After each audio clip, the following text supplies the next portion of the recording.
Em uma região plana do espaço, há um campo elétrico uniforme. A região foi mapeada com os eixos cartesianos x e y.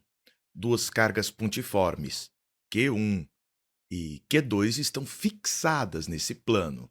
Então, essas duas estão fixadas.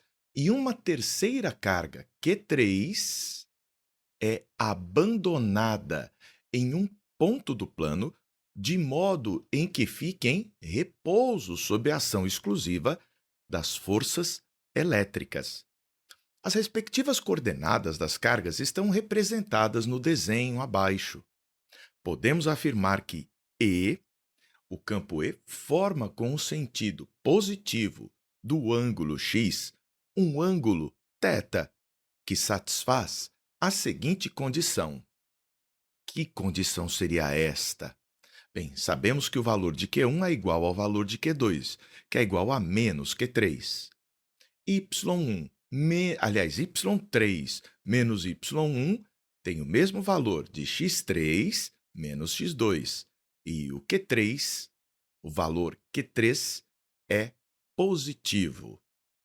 Seno de 45 graus equivale ao cosseno de 45 graus, que, por sua vez, vale raiz quadrada de 2 sobre 2. A primeira coisa que a gente precisa observar é que o Q3 é positivo. O Q1 e o Q2 têm o sinal oposto ao de Q3. Então, devem ser negativos. Peguemos essa informação. Cargas fonte fixas, negativas, geram campo elétrico entrando nelas. Então, o campo elétrico que existe gerado pela carga Q2, lá onde está o nosso Q3, é para a esquerda. Vou chamar esse campo de E2. A mesma coisa deve acontecer com o campo gerado pela carga Q1. É um campo que entra nela. E para entrar nela vindo ali de Q3, você vai ter esta direção e este sentido para o campo gerado pela carga 1, lá onde o 3 está. Então, vamos colocar E1 nesta direção e sentido. Eu chamei essas distâncias aqui de C e C, certo? Para facilitar a vida. Se a gente for observar, isso aqui é um triângulo retângulo isósceles. Então, esta diagonal aqui, ela tem o comprimento C raiz quadrada de 2. É isto daqui que a gente vai ter.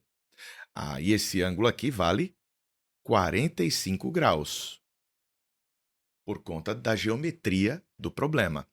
O valor do campo E1 vai ser igual a K vezes o módulo de Q1 dividido pela distância D1 ao quadrado. Então, vai ser equivalente a K vezes o módulo de Q1, que eu vou chamar simplesmente de Q, certo? O valor do módulo, todas as cargas têm o mesmo módulo. Isso aqui dividido por esta distância ao quadrado, olha. A distância D1 até aquele ponto vai ser o C raiz de 2. Então, vamos colocar C raiz de 2, tudo isto ao quadrado, o que nos dá KQ sobre 2 vezes o C ao quadrado. Quando a gente vai ver o campo gerado por 2, então aqui o campo E2 vai ser K vezes o módulo de Q2 dividido pela distância D2 ao quadrado. Então, K vezes o módulo que eu chamei de Q sobre esta distância daqui para cá, que vale o nosso C ao quadrado. Interessante. A gente consegue agora caracterizar como é que é o campo elétrico gerado por essas duas. Mas o campo gerado por um vai ter componentes na direção x e na direção y. Observe que este campo E1 vai ter uma componente vertical, E1 seno de 45, componente separada dos 45 graus, e a outra componente, aqui na horizontal, que vai ser E1 vezes o cosseno dos 45 graus. De qualquer maneira, vai ser E1 raiz de 2 sobre 2, e este outro aqui também, E1 raiz de 2 sobre 2. Vamos ver agora o total de campo que a gente tem para a esquerda e o total de campo que a gente tem para baixo. Apaguei o E1 e a gente pegou aqui as componentes dele, né? Kq sobre 2c ao quadrado, raiz de 2 sobre 2, Kq sobre 2c ao quadrado, raiz de 2 sobre 2, e o E2, né? Que vale Kq sobre c ao quadrado. Vamos ver o quanto vamos ter de resultado na direção x e o quanto na direção y. Mas antes, eu já peguei aquele 2 aqui de baixo e multipliquei aqui. E fiz o mesmo aqui, para ficar mais elegante. Somando estes dois valores, nós encontramos kq sobre c ao quadrado vezes 4 mais a raiz quadrada de 2, dividido por 4. Verifique aqui o passo a passo. Na direção x e na direção y, a gente tem esse valor aqui. Então, de total de campo, o que a gente tem até agora é isso aqui. Mas o problema disse que existe um campo uniforme E na região que vai fazer com que esta carga Q3 fique em repouso, em equilíbrio. Bem, o campo E que a gente deve ter na região, ele precisaria ser tal que iria anular o resultado desses dois. Então, eu precisaria ter um campo uniforme E que equilibrasse este resultante para cá, que eu vou chamar de E', ó.